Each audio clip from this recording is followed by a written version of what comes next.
예수님께서 제자들을 떠나서 영원한 처소를 예비하러 가신다는 말씀을 하시자 제자들은 근심에 사로잡히게 되지요.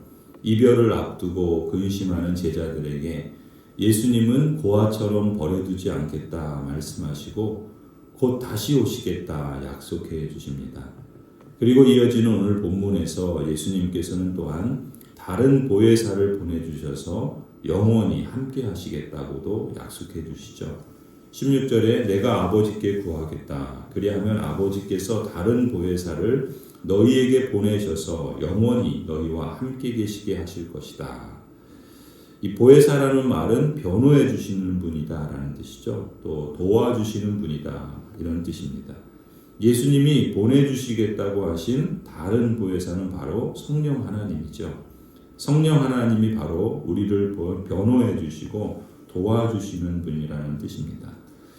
예수님의 말씀에서 주목할 점을 두 가지를 찾는다면 하나는 다른 보혜사라는 표현을 쓰시잖아요. 이것은 이미 보혜사가 계신다라는 의미도 함축하고 있겠죠. 바로 예수 그리스도께서도 보혜사이신 겁니다. 우리를 변호해 주시고 또 우리를 도와주시는 분이시죠. 그런데 예수님께서 떠나시니까 이제 다른 보혜사이신 성령 하나님을 보내주시겠다 약속하시는 거죠. 또 두 번째 주목할 점은 성령 하나님께서는 성자 하나님이신 예수 그리스도께서 성부 하나님께 구하고 또 성부 하나님께서 우리에게 보내주신 보혜사라고 하는 진리입니다. 그래서 우리가 니케아 신경에서 우리가 신앙을 고백할 때 성령 하나님은 성부 하나님과 성자 하나님에게서 나오셨다라는 표현을 사용하는 것이죠. 이처럼 다른 보혜사로서 성령 하나님을 보내주시는데 17절에 보면 성령 하나님이 어떻게 우리를 도와주시고 변호해 주시는가를 예수님께서 설명해 주십니다. 그는 진리의 영이시다. 세상은 그를 보지도 못하고 알지도 못하므로 그를 맞아들일 수가 없다. 그러나 너희는 그를 안다. 그것은 그가 너희와 함께 계시고 또 너희 안에 계실 것이기 때문이다.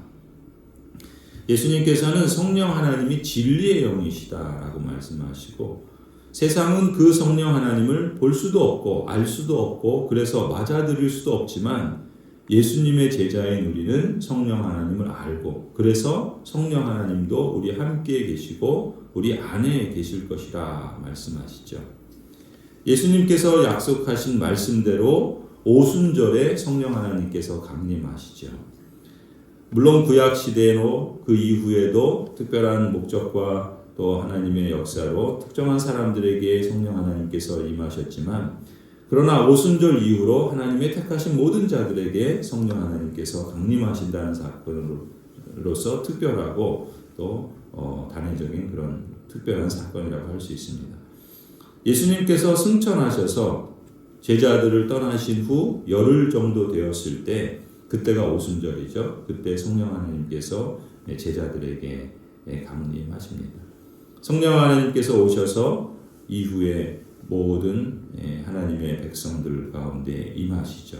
그리고 그 가운데 여러분도 우리도 함께 있는 것이고 그 성령 하나님은 나와 함께 계시며 내 안에 계신다. 이렇게 우리도 고백하지 않습니까? 이렇게 하나님이 함께 하시는 것, 성령 하나님의 내주하심이라고 표현도 하지요. 예수 그리스도께서 십자가에 죽으심과 부활을 통해서 이루신 일을 믿고 진심으로 받아들인 사람들에게 주시는 놀라운 축복이 바로 이것입니다. 성령 하나님이 오셔서 영원토록 나와 함께 하시고 언제나 내 안에 내주하시는 복이라 믿습니다. 성령 하나님께서 나와 함께 하시고 내 안에 내주하신다. 이 말은 달리 말하면 성령 하나님께서 언제나 나와 함께 해주신다는 것이고 또한 내 안에서 일하기 시작하셨고 지금도 일하신다는 의미라 할 수 있겠죠. 그렇다면 영원히 함께 하시는 보혜사로서 성령 하나님은 신자인 우리 안에서 어떤 일을 하시는가? 17절에 보면은 그는 진리의 영이시다. 예수님 말씀하셨어요. 그리고 이제 내일 본문이지만 14장 26절에 보면은 그러나 보혜사 곧 아버지께서 내 이름으로 보내실 성령께서 너희에게 모든 것을 가르쳐 주실 것이며 또 내가 너희에게 말한 모든 것을 생각나게 하실 것이다. 그리고 요한복음 16장 13절을 보면 이 두 말씀을 요약하시는 말씀을 하시는데 16장 13절에 이렇게 말씀합니다. 그러나 그분 곧 진리의 영이 오시면 그가 너희를 모든 진리 가운데로 인도하실 것이다. 그는 자기 마음대로 말씀하지 않으시고 듣는 것만 일러주실 것이요 앞으로 올 일들을 너희에게 알려주실 것이다. 물론 성령 하나님께서 하시는 역할들이 이외에도 많이 있지만 오늘 요한복음에서 우리가 확인할 수 있는 것은 여러분이 만일 하나님께서 예수 그리스도 안에서 행하시는 일을 믿고 받아들이셨다면 여러분 속에 이미 성령 하나님께서 와 계신 줄 믿습니다. 성령 하나님께서 여러분과 함께 하신다면 여러분은 그야말로 그리스도 안에서 새로운 피조물이 된 것이죠. 이제 성령 하나님께서 여러분에게 오셔서 영원토록 여러분과 함께 하시며 보혜사이신 예수님께서 제자들과 함께 하시며 제자들을 도와주시고 변호해 주신 그러한 일을 하신 것처럼 다른 보혜사이신 성령 하나님께서도 여러분이 세상의 죄와 사탄의 세력과 싸워 이기도록 도와주시고 또한 변호해 주실 줄 믿습니다. 더 나아가서 예수님이 약속하신 대로 보혜사이시며 진리의 영이신 성령 하나님께서 함께 하시게 되면 제자들은 성령의 내주하심 가운데 예수님을 사랑하게 되고 예수님을 사랑하게 되면 하나님의 율법인 계명을 순종하게 될 것이라고 말씀하시죠.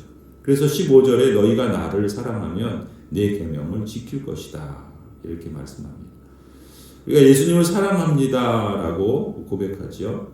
그런 고백을 하는 사람이라면 마땅히 예수님의 계명을 지킬 것이다라고도 주님께서 말씀하시는 겁니다. 다시 말해서 하나님의 계명을 지키고 순종하는 것이 예수님을 사랑하는 증거라는 거죠. 그리고 감사의 표현이라는 뜻입니다. 또 21절을 보면 예수님은 사랑을 표현하는 가장 구체적인 방법이 바로 순종이다라는 걸 강조해 말씀하십니다. 내 계명을 받아서 지키는 사람은 나를 사랑하는 사람이요.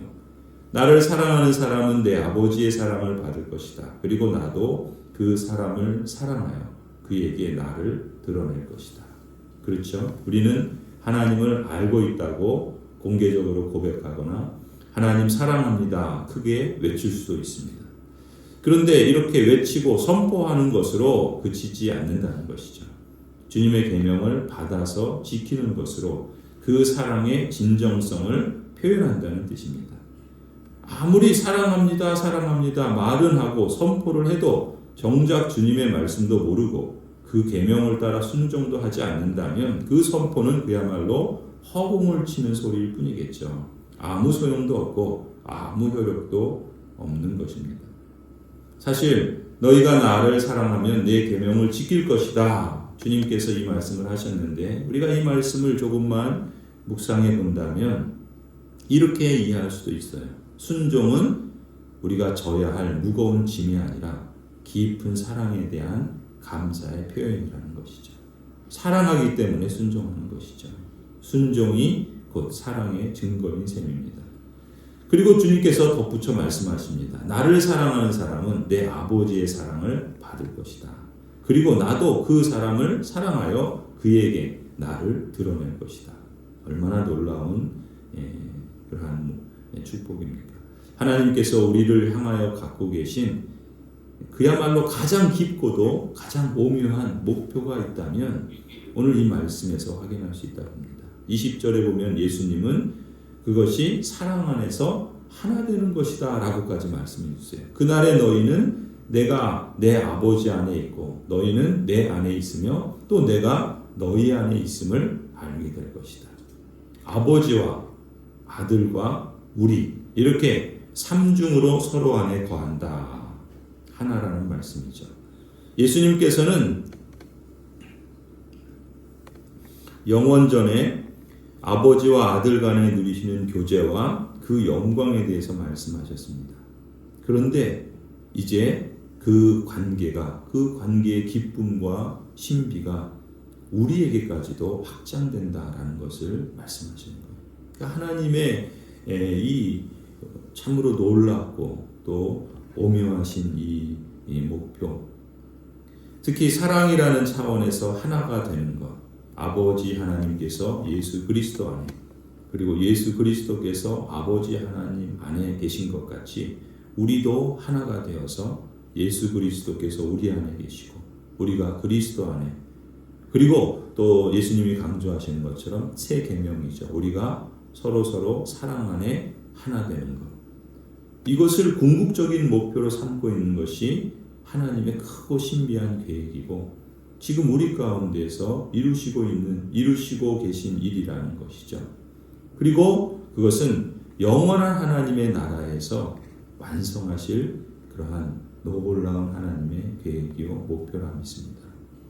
우리가 요한복음 15장에서도 보게 되겠지만 주님께서 그런 맥락에서 계속 거듭해서 강조하십니다. 내 안에 거하라. 나도 너희 안에 거하겠다. 나는 포도나무요 너희는 가지다.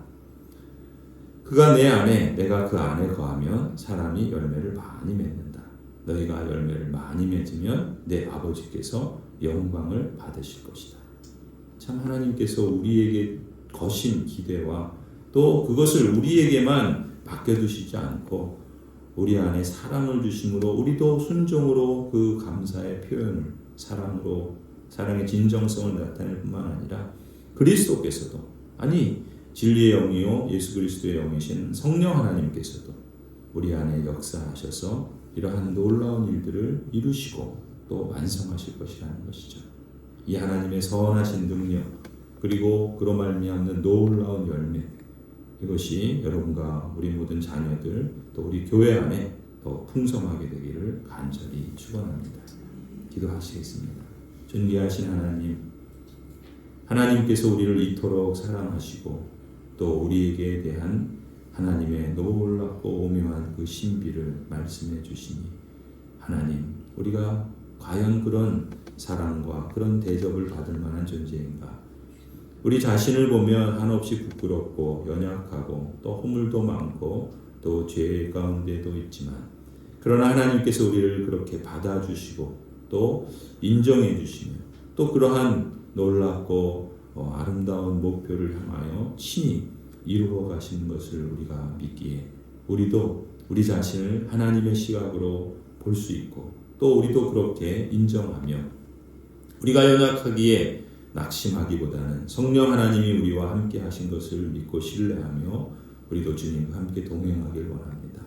하루하루의 삶의 여정, 어찌 보면 반복되는 일상이요 크게 다를 것 없는 삶의 여정이지만 그러나 그 순간순간이 우리에게 하나님의 선물인 것이요 또한 그 속에서 우리가 하나님의 살아계심과 역사하심을 체험하고 또 더욱더 어떤 상황에서도 우리 안에 내주하시고 또 언제나 우리를 인도하시는 그 성령님을 우리가 의존하고 신뢰함으로써 영원에 잇대어 살아가는 삶의 연장선상에서 오늘을 살고 있음을 확인하게 하여 주옵소서.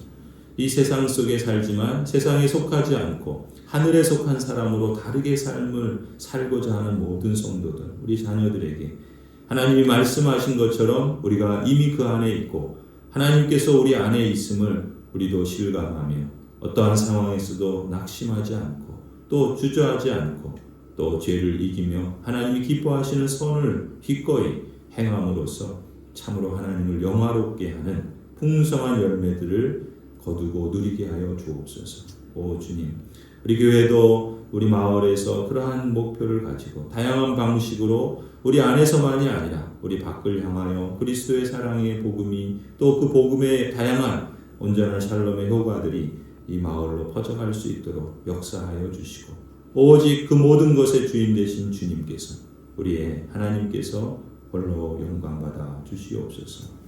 이제는 우리 주 예수 그리스도의 은혜와 하나님 아버지의 사랑과 성령 하나님의 내주하심이 주님께서 택하여 부르신 모든 언약 백성들 위해 또한 가정들과 자녀들과 생업과 일터와 학업의 현장 가운데 고향 제일교회 위에 이제로부터 영원토록 함께 있을지어다.